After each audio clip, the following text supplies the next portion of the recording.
Morning बच्चों, आज हम देखते हैं कक्षा 11वीं विषय भूगोल खंड ब का संरचना एवं उच्चावाच भू-आकृति विभाजन, इनके बारे में आज अवलोकन करेंगे, अध्ययन करेंगे। तो संरचना एवं उच्चावाच क्या है? संरचना मतलब निर्माण होता है, उच्चावाच मतलब उबड़ खाबड़, क्योंकि भारतीय उपमहाद्वीप का जो भूवैज्ञानिकों का मानना है कि इन संरचना और उच्चावाच का निर्माण कैसे हुआ था, क्योंकि प्राचीन काल में उन्मज्जन और निमज्जन अर्थात ऊपर की ओर उठना मतलब उन्मज्जन होता है और नीचे की ओर धंसना मतलब निमज्जन होता है। मतलब धंसने से एक खाई का निर्माण होता है और उठने से एक पर्वत भाग का निर्माण होता है। तो उनके बारे में, क्योंकि जो भारत की जो भू-आकृति विभाजन है वो तरह तरह की है। कहीं पर क्या है, कोमल या निर्बल चट्टान है, तो कहीं पर कठोर चट्टान है, तो कहीं पर एक मैदानी भाग का भी निर्माण हुआ है। उनके बारे में हम आज पढ़ेंगे कि उन भू-आकृति विभाजन का स्वरूप देखेंगे। तो उनमें से भू-आकृति क्या है, क्योंकि अभी हम अवलोकन किए कि हिमालय पर्वत का जो दुर्बल कमजोर चट्टान का भी निर्माण हुआ है, कठोर चट्टान जिसको हम प्रायद्वीप पठार भी बोलते हैं, जिसको उपमहाद्वीप का दर्जा भी दी जाती है, और एक तो नदियों का अवसादों का जमाव करने एक मैदानी भाग का निर्माण हुआ है। तो ये भू-आकृतियां, जहां पर कठोर है वहां पर कटा-फटा भाग है, जहां पर कोमल चट्टान है वहां पर धंसा हुआ भाग है। तो इन भू-आकृति विभाजन को 4 भागों में बांटा गया है। 4 भागों में बांटा गया। उनके पहले जो स्वरूप है, 4 भाग मतलब एक हिमालय पर्वत की श्रृंखला है, दूसरा है उत्तर भारत का विशाल मैदान, तीसरा है प्रायद्वीप पठार और चौथा है समुद्र तटीय मैदान और द्वीप समूह। ये 4 भाग है। उन 4 भागों में से हम अवलोकन करेंगे, पहला हम अध्ययन करेंगे हिमालय की पर्वत श्रृंखला। अब श्रृंखला मतलब क्या होता है, जो क्योंकि एक हिमालय पर्वत क्या है, ये ऊपर का एक नक्शा है, तो ये हिमालय पर्वत है। इस हिमालय पर्वत में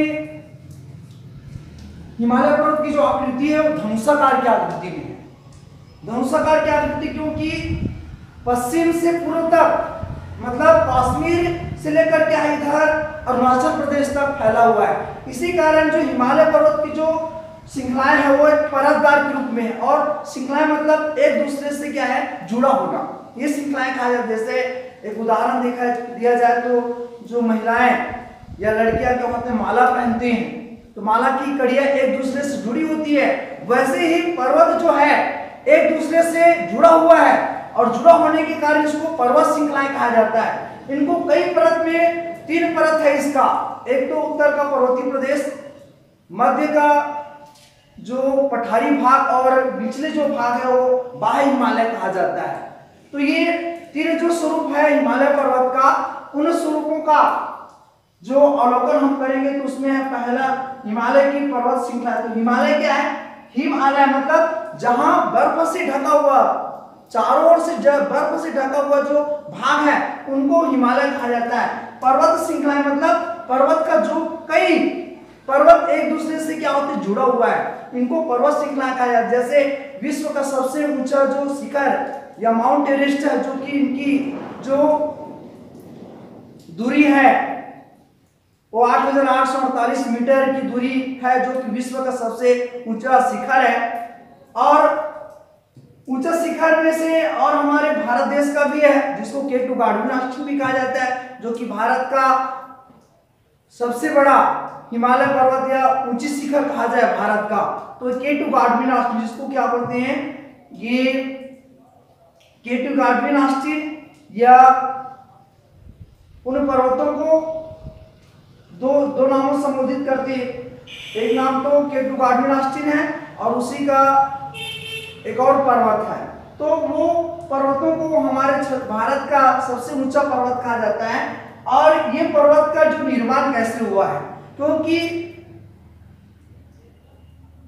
हिमालय पर्वत की उत्पत्ति एक ही युग में, एक ही काल में, क्योंकि उसके बीच एक तरफ ऊपर में हिमालय पर्वत था, नीचे भी क्या है, सागर था, जिसको तेतीस सागर बोलते हैं।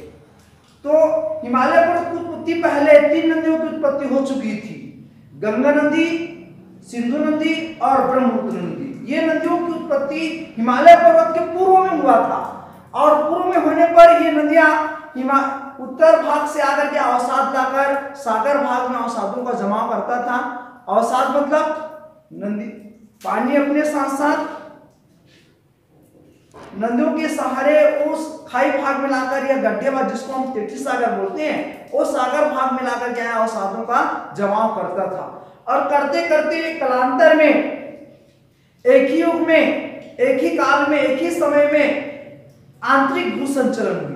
आंतरिक भूसंचलन मतलब उन्मज्जन और निमज्जन। तो उन उन्मज्जन और निमज्जन के कारण वे एक ही युग में पर्वत का निर्माण हुआ, और जिसको हम बोलते हैं, उसी को हिमालय पर्वत कहा जाता है। हिमालय पर्वत की बहुत सारी विशेषताएं हैं, महत्व है, क्योंकि हिमालय पर्वत हमको वर्षा कराती है। उन हिमालय पर्वत से हमको क्या होती है, बहुत सारी जड़ी बूटियां, औषधियां उन हिमालय पर्वत से हमको प्राप्त होता है। और जो वर्षा करा के हमको सिंचाई साधन सुविधा इन्हीं पर्वतों के माध्यम से, इन पर्वतों के माध्यम से की जाती है। तो आज इतना ही।